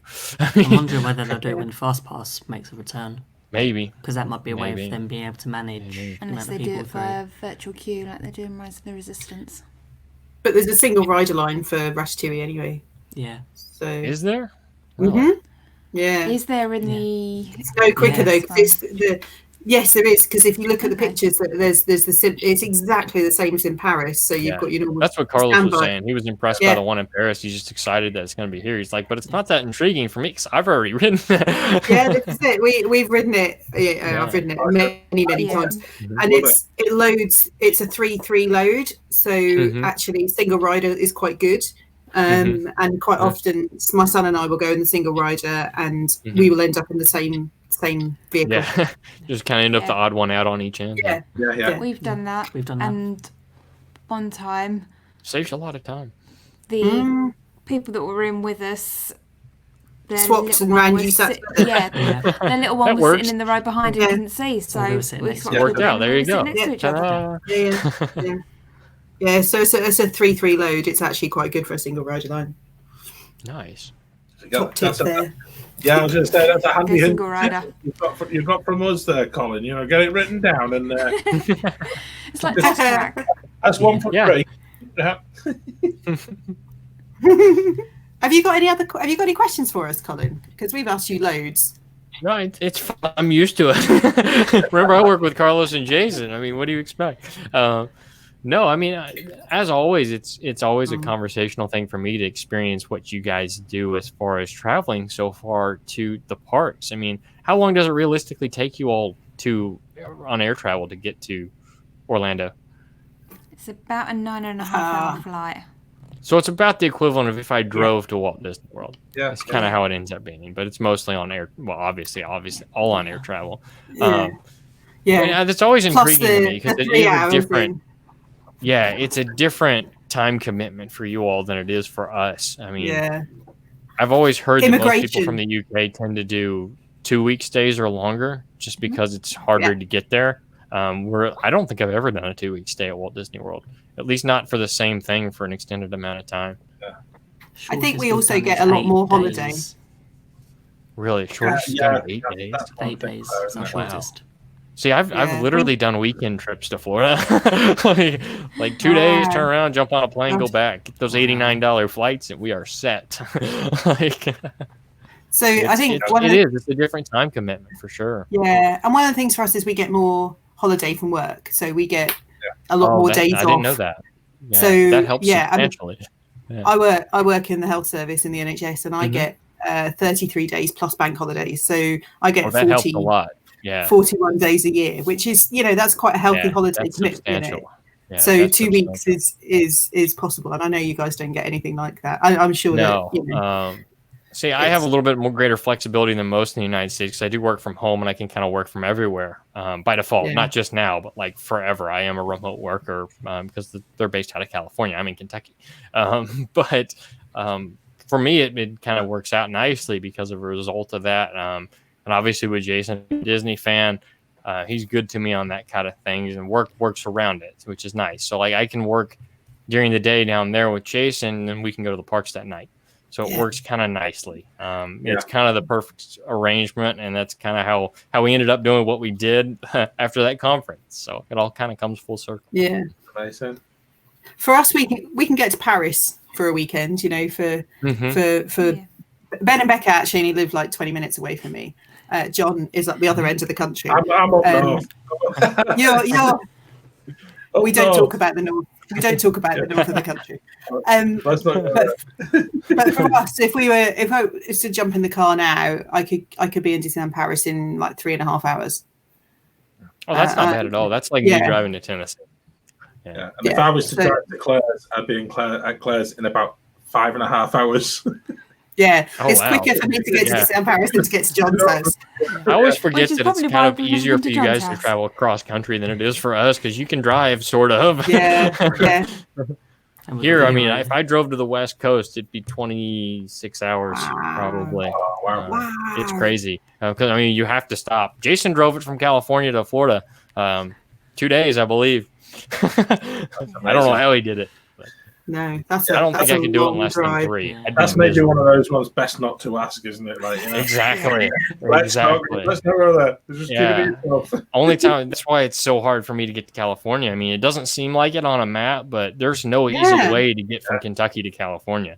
I I mean, you got to go to Texas, you got to go to O'Hare, Chicago, you got to go somewhere in between before you can get out there, because they're not flying a plane from there to Kentucky very easily. They don't care. It's not a JetBlue route then. No, it's definitely not. I think the closest is a Delta flight out of Cincinnati to the West Coast, and it's Wow. I mean, flight time's almost 5 hours, probably a little over, even on a direct flight. So I mean, it's not easy. It's like you guys getting to Florida almost, and it's not that bad, but it's pretty close once you get in layover times and stuff. I mean, it's not as easy as it appears from East Coast to West. No. Yeah. If we Now, wanted, if you're in Florida, it's a different story because they have direct flights all day out of Florida. yeah, if we wanted to fly direct from either London or Manchester to somewhere like Boston, that flight itself is about 6 hours, 6.5 hours. So, so it's comparable, really, isn't it? Yeah, it's more comparable than you'd think. Yeah. And it's probably just as expensive too, if not worse. But yeah, that's the kicker. I mean, West Coast travel's high, no matter where you're coming from. Really, there's no cheap way to do it. That's a comfortable way to do it. It's kind of the story with air travel. Now that may change in the coming year as they try to recoup funds, but we'll see. Who knows? I haven't booked any flights for next summer yet, so just wait and see what the deals have. Just say mine to Orlando in a few weeks. We're not cheap, so but that was Delta, so that's always a little higher. I have to admit, where we live, sort of the southeast, we can just get a train straight to DLP.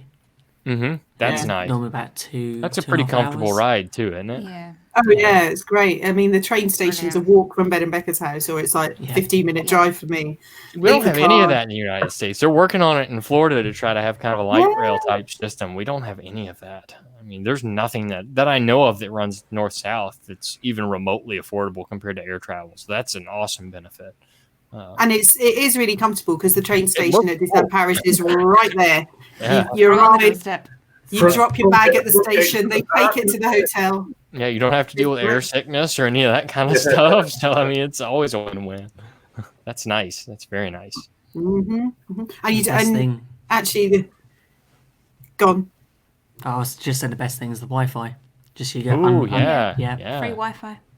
Oh, it's free too. It's not like the airport stuff where it's like $90 an hour. It's free Wi-Fi. But that is counteracted by the Wi-Fi in Disneyland Paris, which is truly dreadful. Well, I think that was all Disney parks for a while. Maybe they'll catch up. It's terrible awful. in Florida. It's really it's if you think that's bad, you honestly when you get to Paris, it's a different level. Still on dial-up. It really is.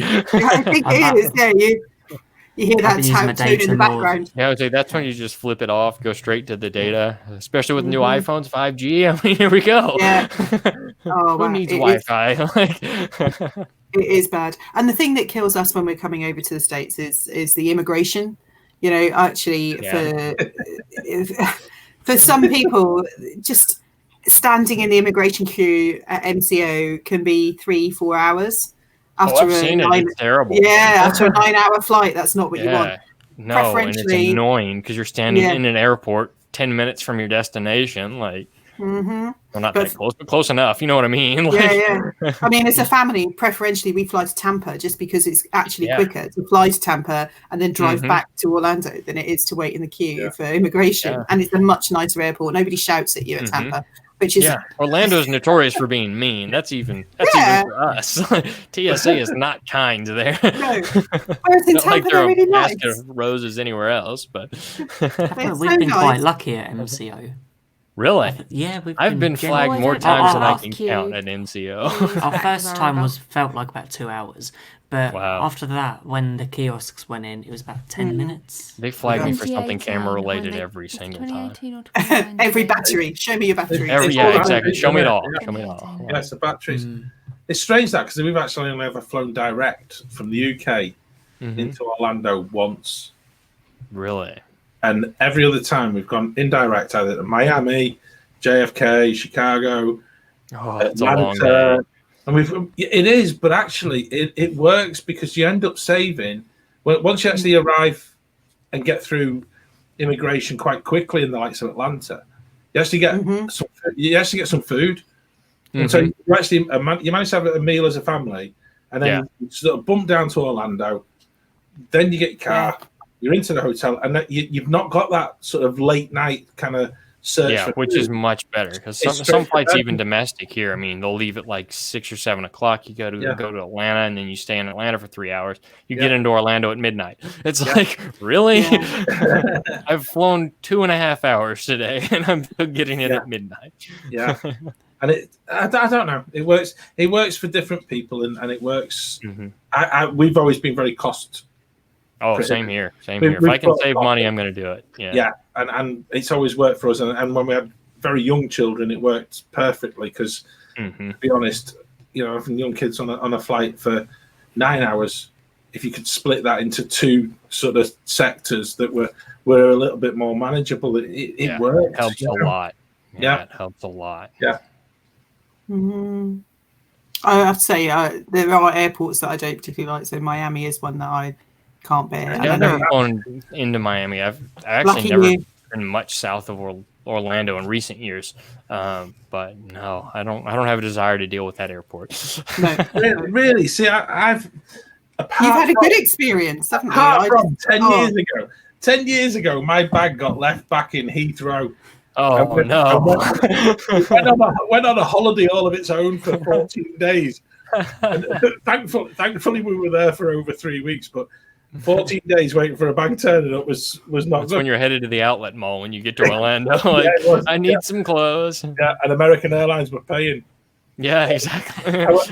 However, it's the one holiday that I appear to be wearing somebody else's clothes for the entire holiday. It's like, I don't even know. I don't even have these. They didn't even come back with me. Yeah. But I would also, in defense of Miami Airport, and it was in 2010, it was a hideous place to actually deal with. It was a hideous place to actually get somebody to understand the fact that you've actually travelled from London. Your bag hasn't, and what am I going to do? Mm-hmm. And I'm here for 3 weeks on top of that. Yeah. Nobody really cared. They gave me a telephone number. But when we went last year, it was a completely different place. It was much more modern. They'd actually put an awful lot into the infrastructure around the airport. Nice. Okay. And the car hire centre is now a monorail, similar to, you get the monorail out there, and you've got quite a polite sort of area, which is not the old hothoused car desks like they are. Like they still are at MCO, and it was a surprise because I know Clay, I know you and I have talked about this before. Miami for you is sort of the last place on earth you want to go to, but it actually is a much. I do say this, and it's not a Carlos influence or anything like that, but it's a much better place to go to than we give it credit for. If I ever fly through Miami again, I'm just going to get Carlos to come give us a lift. There you go. He'll do it too. He will. It's not hard. I just can't deal with it. We were going to Naples, so we flew to Miami, and then I drove across the state to Naples. Because that flight's 15 minutes. Yeah, it's like pick the car up and 10-hour flight, and then a 2-hour drive across the state, and it's it was fine. It was just one of those things where it was just. And nobody can drive in Florida, so you have to deal with that too. We didn't see it. It was like 9 o'clock at night. We didn't see another car. It was just like me trying to stay awake, avoiding the gators on the road. Alligator Alley you had to go across to. Yeah. In the dark, it's great. Yeah, I must admit, we first time we went to Miami, we did drive straight up, and I've learnt that lesson. Yeah, don't. It's doable, but it's a boring drive, and for anyone who's listening in the UK and trying to plan a trip, it's slow. Yeah, you can do it, but actually, for just a couple of quid, and you actually stay around the airport in Miami, and then get in the car the following day. You'll enjoy your flight a little bit more, and you'll be up early the next day anyway. So you might as well make the most of it and crack on at 4 a.m. It is. It's a totally different experience, and we learned that, and it's like many things going to Orlando, isn't it? You learn as you go along, and you try. That's why I can do what I do. Colin, have you ever sort of thought of moving to Orlando? So I have actually many times. it was actually probably part of the plan for this year, and it just didn't happen. Honestly, I've got so many things going with like family stuff here that it's hard to pick up and move, just because of the nature of the beast, unfortunately. And we're a very tight-knit family, so that kind of makes it difficult. Like the next probably 20, 30 minutes, we'll probably be jumping in the car with family to meet for a family dinner. We're that kind of family. But it makes it difficult to get comfortable with the idea. And I've talked to Jason about many times, and he's very encouraging about it all as far as ease of doing it. Carlos obviously is in the real estate world, so that helps as well. So at some point it'll probably happen. I don't know when it will be though. I don't know if that's the answer everybody wants to hear, but that's probably the most authentic answer. I think as well, and I think it comes back to that family bit as well. And I think it's very difficult. It's more difficult than many realize, especially if your family's not going with you. Yeah. With me, I'm young enough. I don't have a family of my own, so it's very difficult to just kind of up and leave, and you're on your own, quite literally. Yeah. Obviously, I have good friends in the area, especially in Orlando. Very, very close friends that are like family to me. But it's different. No matter how much you have that kind of comfort blanket there, it is different. And when you can't you can't go play golf with your dad on a Saturday afternoon. Like, it is different. Yeah. And those are moments that, even what you've written on your own website, it strikes me as something in your whole core principles of life. Yeah, well, at least I try. I don't know if it always happens that way, but I try. Yeah, but it's so easy. It's so easy, isn't it, to just sort of give up on that and go and chase whatever. Mm-hmm. I know I'd love to live in Orlando. Mm-hmm. I think most of us here would love that, but it's that actual knowledge that you are leaving people behind, and it's hard to come to grasp with sometimes. I mean, at some point it may happen, but it's got to be a different situation for me, really. We'll see. No, that's good. It's all about timing, isn't it? It is very much so. I'm gonna move when we retire. I'm gonna wait till the kids are sorted and they're you say that, and then they'll want to go too. Do you know, my son's already planning to do the college program, so There you go. He'll be out there before you then. Yeah, good. You get some money. I'm not paying for his holidays. You've got an excuse to go and visit. There you go. Exactly. 2 for 1. Yeah. You can stay longer if you have someplace to stay. Ooh, yeah. Or maybe not, based on that response. Equals rent some DVC points, Claire. Exactly. Just buy into DVC and you have all the points you need. You just have to keep That's buying. another long conversation in our house. Right? Yeah. I know. I've never been DVC, and it's probably a mistake years ago. Ben and Becca DVC, and that's great. Yeah. But for us, we would need a fairly substantial, so at least a 1-bedroom villa, if not a 2-bedroom. Yeah, that's how it is for us, and it gets difficult. And for 2 weeks. Yeah, 2 weeks worth of points in a 2-bedroom. That's a lot of money. So we kind of a big decided contract. I have to say, when we Disney bought are like, yes. When we bought resale, and we were quite lucky that we managed to get benefits by adding a small contract on, which that helps. It's a lot more. It's not really doable anymore, I don't think, is it? No, you need to get at least another 100 points on top. Yeah, which is a lot, especially when it's recurring.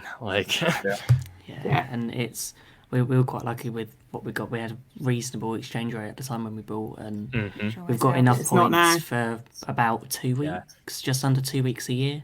I know that's killing the Canadians right now too. I've got some friends in Canada that go down to Disney a lot, and the exchange rate has gone to nothing for them. It's like double. So it's near impossible for unless you're doing really well in Canada. It's very difficult to get to Walt Disney World. Well, right now it's very, very difficult. But even before all this, the exchange rate was terrible. Oh my word! Yeah. John, just bide your time. Not to get political. There's an election coming up. Things might change.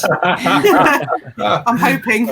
Yeah, and that's it, isn't it? And I think, Colin, I've been really fascinated by that little the many insights you've given us as to actually the way that the situation is within the US at the moment. I had no idea about the Canadians. We've got Canadian family who are not snowbirds, and I think that's a big part of the winter community in Florida and within Orlando especially.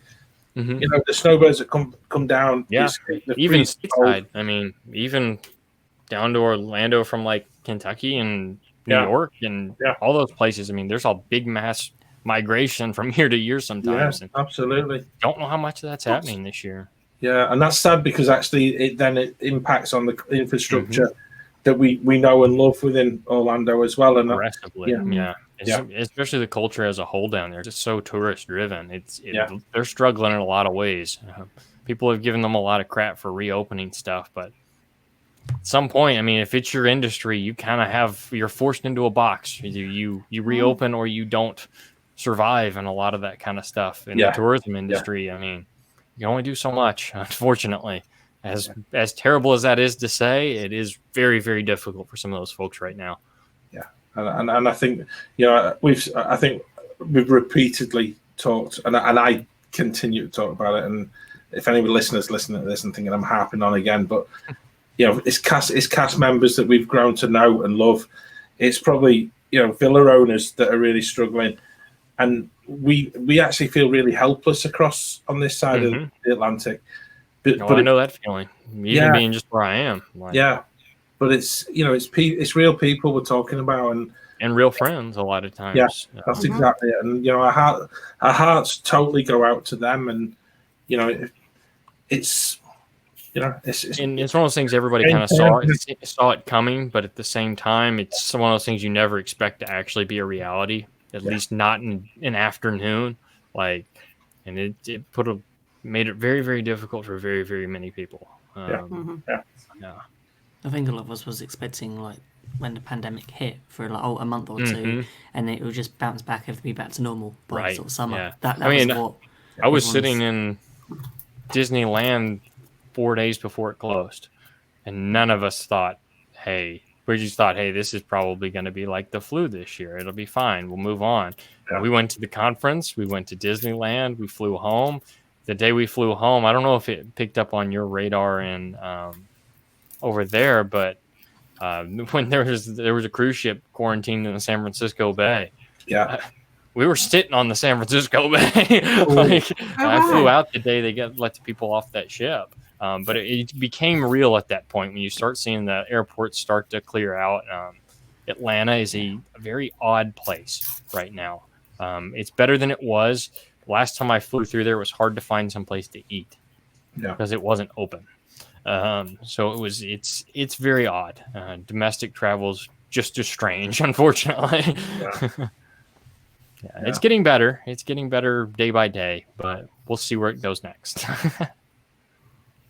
No, that's good, and I think as well, it needs everybody to have that positive thought moving forward.